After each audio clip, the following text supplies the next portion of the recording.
Everyone, my self Kritika. Welcome back to Kritika classes. So आज के इस वीडियो में हम सीपीईटी उड़ीसा और LU entrance exams, Lucknow university MSc zoology entrance exams का न्यू सिलेबस डिस्कस करने वाले हैं, क्योंकि यहाँ पे बहुत सारे कमेंट आ रहे थे कि मैम प्लीज सीपीईटी उड़ीसा और लखनऊ यूनिवर्सिटीज का आप ऑफिशियल सिलेबस डिस्कस करिए जो पेपर्स के अकॉर्डिंग होता है। तो ये जो हम सिलेबस आज के इस वीडियो में हम डिस्कस करेंगे 2024 का जो एंट्रेंस एग्जाम्स का पेपर है, उस पेपर के रिगार्डिंग के जो जो टॉपिक्स के क्वेश्चन दिए गए, उन सारे टॉपिक्स को हमने यहाँ पे यूनिट को इंक्लूड करके एक न्यू सिलेबस रेडी किया है आपके 2025 एंट्रेंस एग्जाम्स के लिए। अगर इस 25 के इस न्यू सिलेबस को अगर आप कंप्लीटली फॉलो करते हैं अपने एंट्रेंस एग्जाम में, 25 एंट्रेंस एग्जाम में, तो मैं गारंटी देती हूँ कि आप इजिली एंट्रेंस एग्जाम्स को क्वालिफाइड करते हैं। सिर्फ मान जितने भी हमने इन यूनिट्स में टॉपिक्स बताए, उन टॉपिक्स को अगर आप पढ़ लेते हैं अगर अच्छे से, क्योंकि अभी तक ना तो आप लखनऊ यूनिवर्सिटीज का फॉर्म है, ना ही एलयू का है, ना ही एलयू का है। तो अगर आप यहाँ पे अच्छे से प्रिपरेशन करते हैं तो आप बहुत ही इजीली एंट्रेंस एग्जाम्स को क्वालिफाइड कर सकते हैं। ओके, सो वीडियो को स्टार्ट करने से पहले अगर आपने चैनल पे फर्स्ट टाइम विजिट किया तो प्लीज चैनल को सब्सक्राइब कर लीजिए और बेल आइकन को भी हिट कर लीजिए, ताकि आने वाली हमारी जो भी वीडियोस है उसकी नोटिफिकेशन आप तक पहुंच सके। इलाहाबाद यूनिवर्सिटी का हमने न्यू सिलेबस ऑलरेडी डिस्कस किया। अगर आपने वो वीडियो नहीं देखा है तो इस वीडियो के डिस्क्रिप्शन बॉक्स में या फिर आई बटन में आपको लिंक मिलेगी, वहां से जाकर आप देख सकते हैं। चलिए यहाँ पे सिलेबस को बिना टाइम वेस्ट के स्टार्ट करते हैं। अगर हम ओवरव्यू की बात करें यहाँ पे कौन कौन से यूनिट है, तो फर्स्ट यूनिट आपका क्या है, cell biology, molecular biology, genetics, biochemistry, physiology जिसमें कि animal physiology and human physiology दोनों ही यूनिट है, developmental biology, ecology and environmental biology, evolutionary biology, immunology, biotechnology, animal diversity जिसमें कि इनवर्टिब्रेट प्लस वर्टिब्रेट दोनों ही आपके टॉपिक यूनिट इंक्लूडेड है। देन एनिमल अप्लाइड जूलॉजी जिसमें कि इकोनॉमिक्स जूलॉजी जिसमें कि शॉर्ट फॉर्म में एक्वाकल्चर है और एटीसी इनके बारे में हम देखेंगे। देन नेक्स्ट यूनिट है हमारा बायोस्टैटिक। ये कंप्लीट एक हमारा यूनिट है। इन ऑल यूनिट्स में से कौन कौन से हमें टॉपिक्स पढ़ने, कौन कौन से टॉपिक्स ज्यादा इंपॉर्टेंट है, वो कंप्लीट हम इसी वीडियो में डिस्कस करेंगे। सेल बायोलॉजी में आपको क्या पढ़ना है, ठीक है। सेल बायो की अगर हम फर्स्ट यूनिट की बात करते हैं तो सेल बायोलॉजी में कुछ इंपॉर्टेंट टॉपिक है, जैसे कि सेल स्ट्रक्चर जिसमें कि plasma membrane, nucleus, mitochondria, etc. Then cell cycles की बात करें, cell cycle and cell division में तो mitotic and meiosis is very very important. Cell organelles में function of organelles like Golgi body, ER, endoplasmic reticulums and lysosomes and difference between the prokaryotic and eukaryotic cells. ये आप देख लो, अगर आप CPT का paper दे रहे हो ना और अगर आप यहाँ पे एलयू का दे रहे हो, इन दोनों यूनिवर्सिटीज के लिए अगर सिर्फ इतना सेल बायो में अगर आपका सेल बायो यूनिट कंप्लीट नहीं है तो सेल बायोलॉजी के लिए सिर्फ आप इन यूनिट्स को, सिर्फ ये 3 यूनिट्स पढ़ लो। सेल स्ट्रक्चर्स देख लो, cell cycles and cell division देख लो, सेल ऑर्गेनेल्स देख लो, और एक लास्ट यूनिट आप देख लो, difference between the prokaryotic and eukaryotic. ये बहुत इंपॉर्टेंट टॉपिक है, इसके अदर आपको कुछ पढ़ना ही नहीं पड़ेगा। देखो सेल बायोलॉजी में जो सबसे इंपॉर्टेंट है, कॉन्सेप्ट को समझना जरूरी है। एमसीक्यू आप मोस्टली स्ट्रक्चर और फंक्शन पे ही होते हैं, तो आप जितने भी मोस्टली आप क्या करो कि जो भी स्ट्रक्चर्स और फंक्शन के रिकॉर्डिंग क्वेश्चन है उसके एमसीक्यू सॉल्व करो, is the very very important. Second unit की बात करें, अगर हम बायोकेमिस्ट्री की बात करें कि बायोकेमिस्ट्री में कौन कौन से इंपॉर्टेंट यूनिट है, तो देन इसमें सीपीटी के लिए और एलयू के लिए कार्बोहाइड्रेट, प्रोटीन, लिपिड्स, इन तीनों में कार्बोहाइड्रेट, प्रोटीन और लिपिड ये अलग अलग एक टॉपिक्स है, बट अगर इन तीनों टॉपिक्स की बात करें तो इसमें कार्बोहाइड्रेट में, प्रोटीन में और लिपिड में, इन तीनों में ही अगर कुछ पूछता है क्वेश्चन तो इनके स्ट्रक्चर और फंक्शन के रिकॉर्डिंग कभी भी इससे अदर क्वेश्चंस नहीं पूछता है, क्योंकि ये एंट्रेंस एग्जाम्स होता है।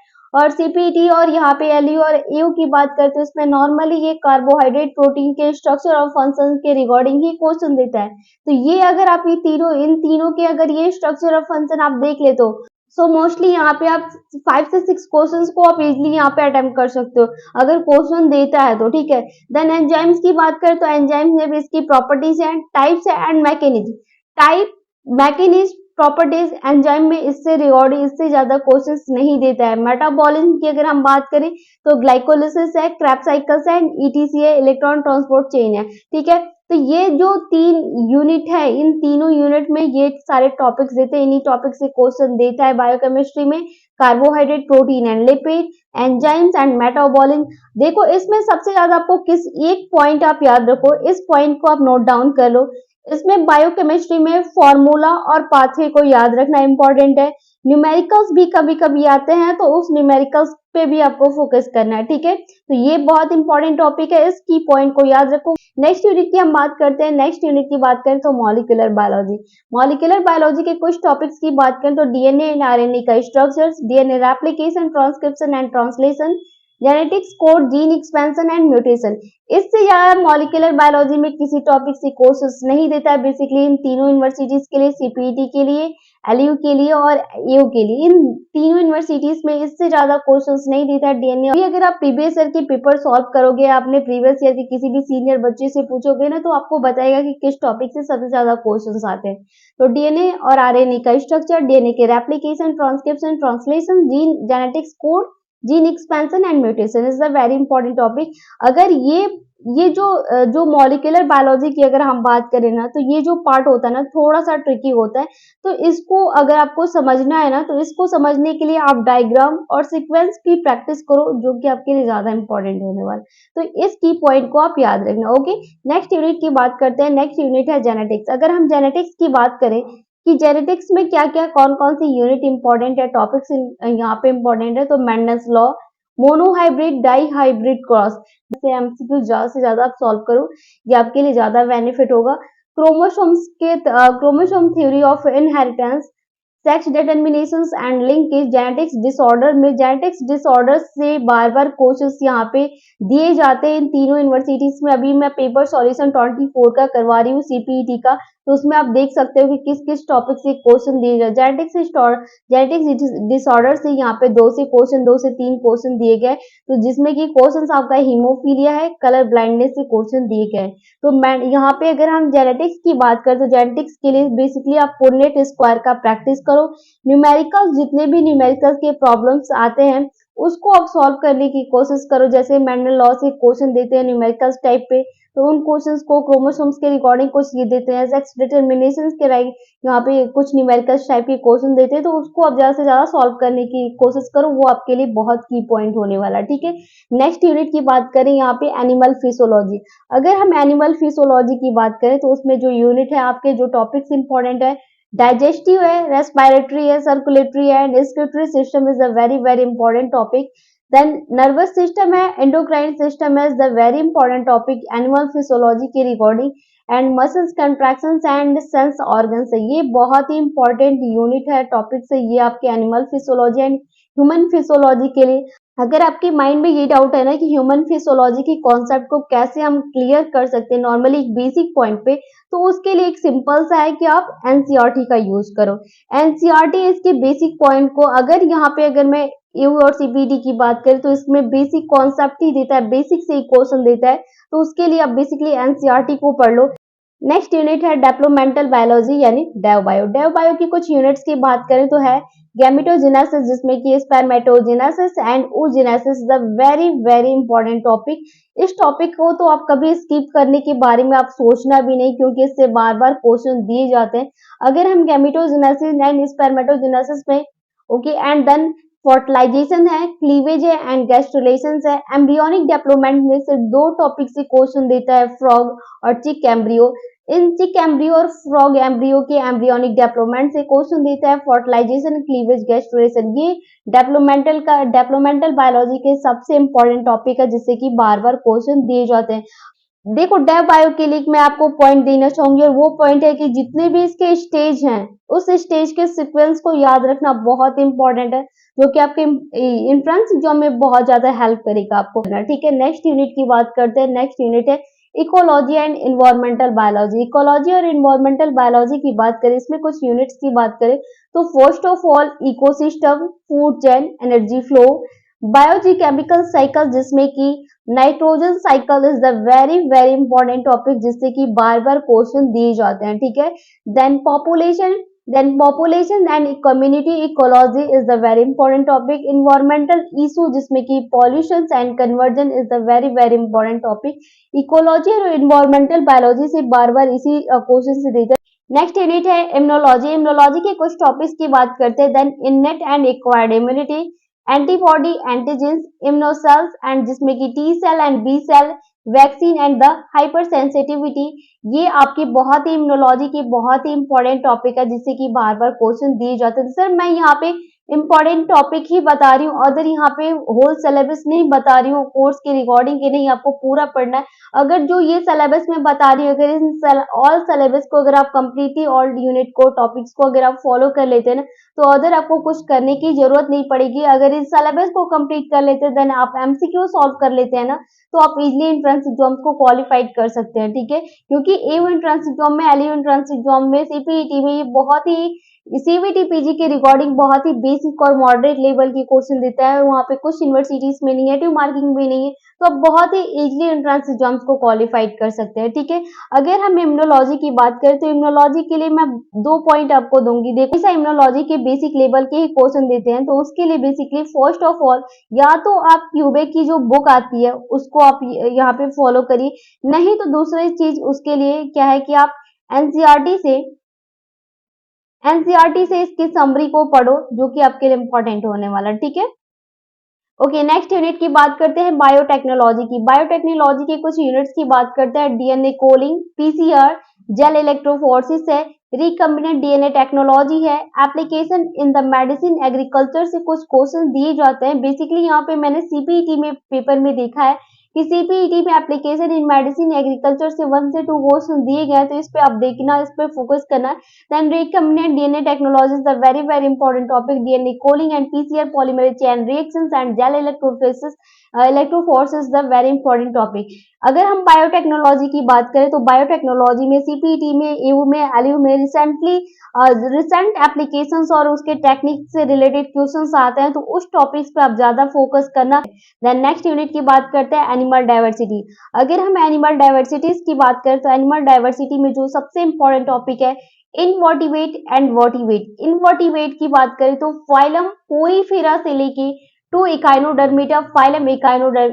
इनवर्टिवेट्स में फाइलम फर्स्ट, यहाँ पे जो प्रोटोजोआ होता है, प्रोटोजोआ में आप कुछ इसके बेसिक पॉइंट्स अगर आपने बेसिक में पढ़े हैं तो उस बेसिक पॉइंट को अगर आपको याद है तो ठीक है, नहीं तो देन आप बेसिक पॉइंट देख ले। तो देन यहाँ से आपको एनिमल डाइवर्सिटी में जो कुछ इंपॉर्टेंट टॉपिक जहां से स्टार्ट होते हैं, देन फाइलम पोरीफेरा से ही क्वेश्चन आते हैं। कैनल सिस्टम है, इसकी जो वाटर स्पॉन्जेस है उससे क्वेश्चन ज्यादा देते हैं, तो फाइलम पोरीफेरा से क्वेश्चन स्टार्ट होते हैं, देन फाइलम इकाइनोडर्मिटा तक रहते हैं, तो इस पॉइंट को आप देखना। देन वर्टिवेट्स की बात करते हो, वर्टिवेट्स में पैसेज से लेके मैमल्स तक आप जब भी क्वेश्चन देखेंगे एनिमल डाइवर्सिटी, अगर आप एक जूलॉजी के स्टूडेंट, अगर आपने कहीं भी पेपर दिए होंगे तो आपको पता होगा कि जो एनिमल डाइवर्सिटी है उसमें जो इनवर्टिवेट और वर्टिवेट्स होते हैं, इसमें बेसिकली क्लासिफिकेशन और कैरेक्टरिस्टिक फीचर्स के रिगार्डिंग अदर कहीं से क्वेश्चंस नहीं देते। यही इतना इंपॉर्टेंट होता है कि यही अक्सर स्टूडेंट यहाँ पे भूल जाते हैं, उन्हें याद नहीं होता है, तो इस पॉइंट को आप याद रखना, ठीक है। ओके, अगर हम एनिमल डाइवर्सिटीज के कुछ की पॉइंट्स की बात करें कि जिस की पॉइंट्स को आपको याद रखना चाहिए, तो फर्स्ट ऑफ ऑल इसके फीचर और एग्जांपल्स को याद रखना सबसे ज्यादा इंपॉर्टेंट है। फीचर्स और एग्जांपल्स की मतलब क्या है, जैसे कि फाइलम पोरीफेरा में क्या दे सकता है क्वेश्चन, फाइलम पोरीफेरा में इसके जीनस से क्वेश्चन दे सकता है, इसके स्पीसीज से क्वेश्चन दे सकता है, बेसिकली इसके क्लास से क्वेश्चन दे सकता है कि फाइलम पोरीफेरा वो किस क्लास से बिलोंग करता है, इसका स्पीसीज क्या है, इसका जीनस क्या है, देन इसका मेन इंपॉर्टेंट कैरेक्टर क्या है, इसके क्लासिफिकेशन क्या है। तो क्लासिफिकेशन तो बेसिकली ये हो गया आपके कि इसका जीनस, स्पीसीज क्या है, क्लास क्या है, ऑर्डर्स क्या है, इसके फाइलम्स क्या है, इसका क्लासिफिकेशन हो गए। इसके कैरेक्टर से कुछ, तो हमेशा जो इनवर्टिवेट और वर्टिवेट से क्वेश्चन देते हैं वो बेसिकली इसके कैरेक्टर, इसके कैरेक्टरिस्टिक और इसके क्लासिफिकेशन से ही क्वेश्चन देते हैं, तो इस चीज का आप याद रखना, ठीक है। नेक्स्ट यूनिट की बात करते हैं applied geology and biostatic and research methodology की हम बात करते हैं, जो के लिए आपके लिए बहुत इंपॉर्टेंट है। अगर हम बायोस्टैटिक्स की बात करें तो बायोस्टैटिक्स में एलयू एंट्रेंस एग्जाम यानी लखनऊ यूनिवर्सिटीज में कभी भी ऐसा नहीं होता है कि इससे क्वेश्चंस नहीं देते, बट यहाँ पे उसी के रिकॉर्डिंग अगर हम सीपीईटी की बात करें तो सीपीईटी में भी अभी हम 24 का पेपर सॉल्यूशंस करवाना, और इस पेपर सॉल्यूशंस में भी सीपीईटी के रिकॉर्डिंग बहुत सारे इंपॉर्टेंट क्वेश्चंस दिए गए, तो इन दोनों यूनिट को हमने यहाँ पे मर्ज किया है। इन दोनों यूनिट को हमने मर्ज करके एक यहाँ पे सिलेबस निकाला है कि दोनों का सिलेबस क्या है। तो सबसे पहले हम अप्लाइड जूलॉजी की बात करेंगे, देन उसके बाद हम बायोस्टैटिक्स की बात करेंगे। अगर हम अप्लाइड जूलॉजी की सिलेबस की बात करें तो इसमें फर्स्ट जो सिलेबस है, जो कि इसमें सीपीटी में ज्यादा क्वेश्चन है, इकोनॉमिक्स जूलॉजी से क्वेश्चन देता है। तो फर्स्ट ऑफ ऑल अगर हम इकोनॉमिक्स जूलॉजी में एपीकल्चर है, सेरिकल्चर है, एक्वाकल्चर है, एनिमल हस्बेंड्री है एंड पेस्ट कंट्रोल है एंड पैरासाइट्स है, ये बहुत ही इंपॉर्टेंट इकोनॉमिक्स जूलॉजी से जो क्वेश्चंस बार बार दिए जाते हैं वो इसी टॉपिक से दिए जाते हैं, जो कि आपके लिए बहुत इंपॉर्टेंट है। तो इन टॉपिक्स को इनको यहाँ पे स्किप मत करना आप, ठीक है। देन यहाँ पे अगर हम बायोस्टैटिक्स और रिसर्च मेथोलॉजी की बात करें तो उसमें जो यूनिट है, आपके जो टॉपिक है, वेरी वेरी इंपॉर्टेंट टॉपिक्स हैं। उन टॉपिक्स की हम बात करें तो उसमें है बेसिक स्टैटिस्टिकल मेथड, मीन है, मीडियन है, मोड है, स्टैंडर्ड डेविएशन है, the very very important topic. अगर हमने जो सीपीटी का पार्ट फर्स्ट पेपर सॉल्यूशंस का अगर करवाया, अगर आप उसमें देखेंगे तो फर्स्ट से लेके फोर्थ की क्वेश्चन जो हमने डिस्कस किया है, उस क्वेश्चंस में ही यहाँ पे 4 से 5 क्वेश्चंस ओनली यहाँ पे बायोस्टैटिक्स से दिए गए हैं। तो आप देख सकते हो कि जो बायोस्टैटिक्स है ना, इस टाइम ऑल एंट्रेंस एग्जाम में, जैसे कि अगर हम बात करें फॉर एग्जांपल की सीबीटी में भी, एयू में, एलयू में, सीपीटी में, इन सारे यूनिवर्सिटीज में बायोस्टैटिक्स से क्वेश्चन दिए जा रहे हैं। तो बायोस्टैटिक को अब आप स्किप नहीं कर सकते। ये रिसर्च मेथोलॉजी से, बायोस्टैटिक्स से बार बार क्वेश्चन दिए जा रहे हैं, जिसमें कि सबसे जो इम्पोर्टेंट यूनिट होते हैं वो होता है इसके मीन, मीडियन, मोड से, कि इसका स्टैटिकल मेथड क्या होता है, स्टैंडर्ड डेविएशन से। देन नेक्स्ट टॉपिक की बात करें तो sampling method, hypothesis testing and the experimental design, data analysis and the interpretations, ये से इस टॉपिक से बार बार क्वेश्चन दिए जाते हैं। अगर आई होप कि हमने जो ये सीपीटी और 11 एंट्रेंस एग्जाम सिलेक्शन यूनिवर्सिटीज के लिए सिलेबस डिस्कस किया 25 एंट्रेंस एग्जाम्स के लिए, आपको पसंद आया होगा। कहीं पर कुछ भी डाउट होता है तो आप मुझे कमेंट सेक्शन में कमेंट करके पूछ सकते हैं, मैं उसका रिप्लाई कर दूंगी।